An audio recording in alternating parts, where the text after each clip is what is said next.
Bonjour Alexandre, Eh, salut Fred. comment ça va bien? Bah écoute, ça va. On me dit, Ouais. j'ai un ami qui a un souci. Bah c'est toujours le même. Ouais, c'est Eh, toujours le même. il a beaucoup de soucis, hein. Bah, souci, enfin je sais pas si c'est un souci. Je crois qu'il ferait bien Il d'aller est consulter. fan inconditionnel Ouais. de porno. Bah d'accord. Et? Je trouve qu'il en consomme beaucoup. Ah, beaucoup, mais tu veux dire beaucoup, c'est quoi? C'est tous les jours? Tous les jours, il est dessus. Hein. Il a pris, on peut pas le dire, mais l'IPTV pour avoir 365 chaînes de porno.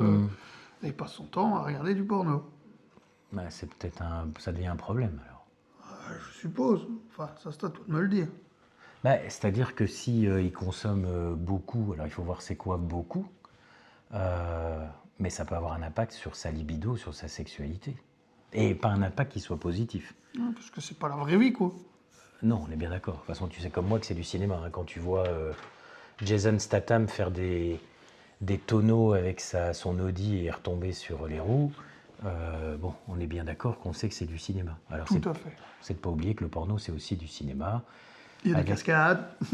Oui, mais il y a surtout des acteurs qui tournent avec des prothèses, avec du faux sperme, avec des piqûres, avec des injections intracaverneuses, des petites pilules.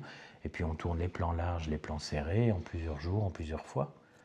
Donc ça peut parfois donner une mauvaise idée par rapport aussi à l'idée de performance. Parce qu'il faut enlever la performance du sexe, hein. C'est absolument pas top. Et puis aussi, ton ami, s'il en consomme beaucoup, il a sans doute commencé à consommer des choses de plus en plus hard aussi, pour nourrir, pour arriver au même niveau d'excitation. C'est sa première fois.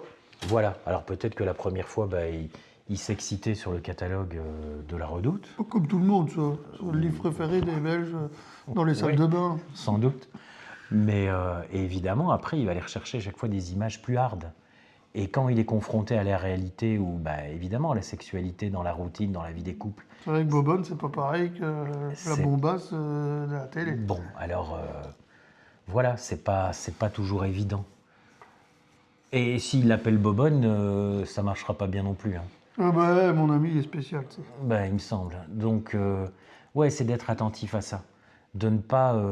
On peut utiliser parfois pour travailler l'imaginaire érotique, pour le développer. Ouais, mais alors on est dans l'érotisme, on n'est pas dans le pornographique. Mais le porno, tu sais que maintenant, il existe ce qu'on appelle du porno féministe ou du porno équitable. Donc, c'est du porno qui est fait un peu plus C'est pour des les animaux femmes. qui sont pas blessés. Mais non! Ah. T'as vraiment décidé de faire l'andouille.